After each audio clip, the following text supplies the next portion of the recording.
अब आप हिमाचल समाचार बुलेटिन अपने मोबाइल फोन पर ऐप के माध्यम से भी देख सकते हैं।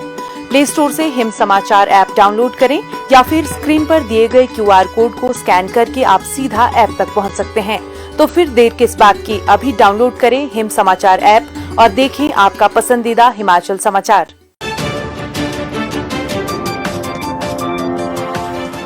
नमस्कार, हिमाचल समाचार में आपका स्वागत है। आज के मुख्य समाचार। ठाकुर सुखविंदर सिंह सुक्खू ने दी जिला बिलासपुर को 8 करोड़ रुपए की सौगात। बिलासपुर में बनेगी प्रदेश की पहली डिजिटल लाइब्रेरी, मुख्यमंत्री ने किया शिलान्यास। मुख्यमंत्री ने कहा पर्यटक वाहनों पर SRT व अन्य करों को कम करेगी प्रदेश सरकार। मुख्यमंत्री ने कहा स्थानीय लोगों की भागीदारी से सुनिश्चित होगा वन संसाधन प्रबंधन। प्रदेश में 4 हेलीपोर्ट से शीघ्र आरंभ होंगी उड़ानें। नए हेलीकॉप्टर सेवाओं से राज्य में पर्यटन को मिलेगा बढ़ावा। आपदा राहत कोष और मुख्यमंत्री राहत कोष के लिए अंशदान। और अब समाचार विस्तार से। मुख्यमंत्री ठाकुर सुखविंदर सिंह सुक्खू ने आज बिलासपुर जिला को 8 करोड़ रुपए की सौगातें दी। उन्होंने बिलासपुर के रौड़ा सेक्टर में बनने वाली हिमाचल प्रदेश की पहली डिजिटल लाइब्रेरी का शिलान्यास किया, जिसका निर्माण कार्य लगभग 3 करोड़ रुपए की लागत से किया जाएगा। इसके साथ ही मुख्यमंत्री ने धौलरा क्षेत्र में 5 करोड़ 18 लाख रुपए की लागत से बनने वाले कृषि भवन की भी आधारशिला रखी। उन्होंने इन भवनों का निर्माण कार्य 2 वर्षों के भीतर पूरा करने के निर्देश दिए। ठाकुर सुखविंदर सिंह सुक्खू ने कहा कि प्रदेश की पहली डिजिटल लाइब्रेरी में पुस्तकों का संग्रह डिजिटल दस्तावेज के रूप में पाठकों को प्राप्त होगा, जिसे इंटरनेट के माध्यम से हासिल किया जाएगा। इसी परियोजना के तहत जिला बिलासपुर के विभिन्न क्षेत्रों की 10 पंचायत में भी ऐसी और डिजिटल लाइब्रेरी खोली जाएंगी, ताकि ग्रामीण क्षेत्र के पाठकों को इसका लाभ मिल सके। इस कार्य के लिए हिमाचल प्रदेश राज्य इलेक्ट्रॉनिक विकास निगम के साथ अनुबंध किया गया है। मुख्यमंत्री ने इस डिजिटल लाइब्रेरी को इस साल के अंत तक शुरू करने के निर्देश दिए। मुख्यमंत्री ने कहा कि बिलासपुर में 5 करोड़ 18 लाख रुपए से कृषि भवन भी निर्मित किया जाएगा, जिसमें पार्किंग, उपनिदेशक कार्यालय, किसानों की बैठकें आयोजित करने के लिए हॉल, वीडियो कॉन्फ्रेंसिंग हॉल तथा अधिकारियों व कर्मचारी के लिए पर्याप्त कमरों की सुविधा होगी।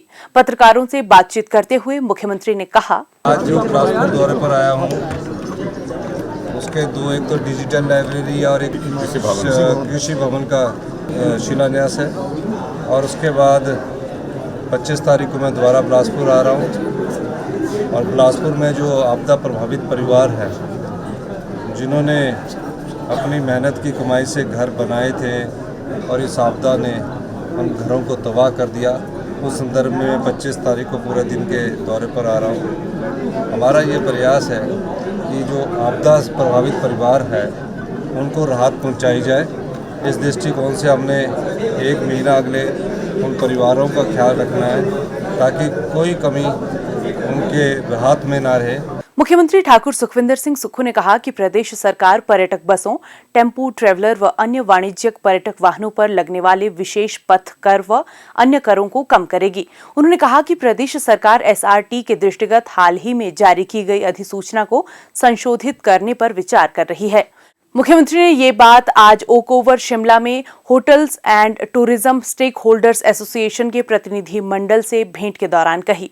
मुख्यमंत्री ने कहा कि सरकार शीघ्र ही होम स्टे नीति लाने जा रही है। जल्द ही पर्यटकों की सुविधा के लिए टूरिस्ट हेल्पलाइन भी शुरू की जाएगी, जिससे 1100 हेल्पलाइन से जोड़ने पर भी विचार किया जाएगा। ठाकुर सुखविंदर सिंह सुक्खू ने कहा कि प्रदेश में सभी जिलों को हेलीपोर्ट से जोड़ने का कार्य प्रगति पर है। उन्होंने कहा कि प्रदेश सरकार शिमला में एक और हेलीपोर्ट के निर्माण पर भी विचार कर रही है। ठाकुर सुखविंदर सिंह सुक्खू ने पर्यटन व्यवसायियों से कहा कि वे पर्यटन गतिविधियों में विद्युत चालित वाहनों का उपयोग सुनिश्चित कर प्रदेश को हरित राज्य बनाने में अपनी भागीदारी सुनिश्चित करें।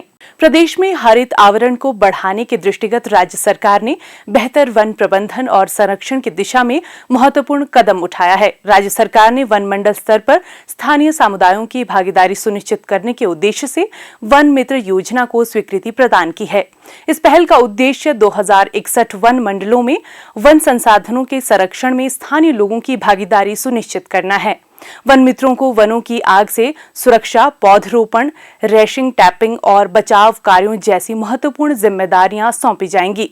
इस पहल के माध्यम से वन संसाधनों के स्थायी प्रबंधनों के साथ साथ युवाओं को स्थानीय रोजगार के अवसर उपलब्ध करवाए जाएंगे। मुख्यमंत्री ठाकुर सुखविंदर सिंह सुक्खू ने कहा कि वन संसाधनों के प्रबंधन और संरक्षण में स्थानीय समुदाय महत्वपूर्ण भूमिका निभाते हैं। ग्रामीण स्तर पर लोगों द्वारा इन संसाधनों का सदुपयोग किया जाता है, इसलिए वन समुदायों की वन संसाधनों तथा पारिस्थितिकी तंत्र की सुरक्षा में जिम्मेदारी और अधिक बढ़ जाती है। इस योजना के माध्यम से लोगों को वर्ष भर विभाग द्वारा संचालित सभी वानिकी कार्यों में भी अभिन्न रूप से शामिल किया जाएगा, ताकि वन संरक्षण की दिशा में बेहतर परिणाम सामने आए। पहाड़ी क्षेत्रों में वन, पहाड़ी ढलानों का संरक्षण, मिट्टी के कटाव को रोकना महत्वपूर्ण है। ये पहल वन विभाग और स्थानीय समुदाय के मध्य भागीदारी को रेखांकित करती है। राज्य सरकार स्थानीय समुदायों के सहयोग से प्राकृतिक संसाधनों को संरक्षित करने और आने वाली पीढ़ियों के लिए स्वच्छ वातावरण प्रदान करने के लिए प्रतिबद्ध है। ये योजना स्थानीय समुदायों की भागीदारी की पर्यावरण एवं वन संरक्षण के बारे में जन जागरूकता पैदा करने में मील पत्थर साबित होगी। प्रदेश के चंबा, पालमपुर, रक्कड़ और रिकांगपिओ हेलीपोर्ट के लिए किफायती हवाई किराए पर हेलीकॉप्टर सेवाएं शीघ्र ही शुरू होने वाली हैं। ये हेलीपोर्ट उड़ान योजना के तहत चिन्हित किए गए हैं और यहां के लिए उड़ानें शुरू होने से दूर दराज और दुर्गम क्षेत्रों के लोगों के लिए हवाई यात्रा अधिक सुलभ हो जाएगी और इससे इन क्षेत्रों में पर्यटन को भी बढ़ावा मिलेगा। ये नई हेलीकॉप्टर सेवाएं पर्यटन और स्थानीय आबादी दोनों के लिए वरदान साबित होंगी। हिमाचल को पर्यटन राज्य के रूप में विकसित करना सरकार की प्राथमिकता है। इससे स्थानीय युवाओं को रोजगार और स्वरोजगार के अवसर भी उपलब्ध होंगे। सरकार प्रदेश में पर्यटन बुनियादी ढांचे को सुदृढ़ करने, पर्यटकों की संख्या बढ़ाने और हवाई संपर्क में और सुधार के लिए प्रतिबद्ध है। इस लक्ष्य को प्राप्त करने के लिए जिला मुख्यालयों पर हेलीपोर्ट स्थापित करने की योजना है। कांगड़ा हवाई अड्डे का विस्तार भी प्रगति पर है। मुख्यमंत्री ठाकुर सुखविंदर सिंह सुक्खू के अथक प्रयासों से हवाई संपर्क सेवाओं का निरंतर विस्तार हो रहा है। हाल ही में अंतर्राष्ट्रीय हवाई अड्डा अमृतसर से कुल्लू के भुंतर तक हवाई उड़ानें आरंभ हो चुकी हैं। इससे राज्य में पर्यटकों की आमद में बढ़ोतरी होगी। आईआईटी मंडी के निदेशक प्रोफेसर लक्ष्मीधर बेहरा ने बुधवार को शिमला में मुख्यमंत्री ठाकुर सुखविंदर सिंह सुक्खू को आपदा राहत कोष के लिए 17 लाख रुपए का चेक भेंट किया। एडवेंचर टूर ऑपरेटर्स एसोसिएशन धर्मशाला के नीलेश सैनी ने मुख्यमंत्री राहत कोष के लिए 1 लाख रुपए का चेक भेंट किया। सोलन के भूषण ज्वेलर्स ने मुख्यमंत्री को आपदा राहत कोष के लिए 5,01,000 रुपए का चेक भेंट किया। मुख्यमंत्री ने अंशदान के लिए दानी सज्जनों का आभार व्यक्त करते हुए कहा कि ये अंशदान सरकार के राहत एवं पुनर्वास कार्यों को गति प्रदान करने में मददगार साबित होगा। हिमाचल समाचार देखने के लिए सब्सक्राइब करें YouTube चैनल हिमाचल समाचार, फॉलो करें x@DPRHP, लाइक करें Facebook page information and public relations department Himachal Pradesh, follow करें Instagram @DIPR हिमाचल, विजिट करें वेबसाइट www.himachalpr.gov.in। इस अंक में इतना ही। कल फिर होगी मुलाकात। दीजिए इजाजत। नमस्कार।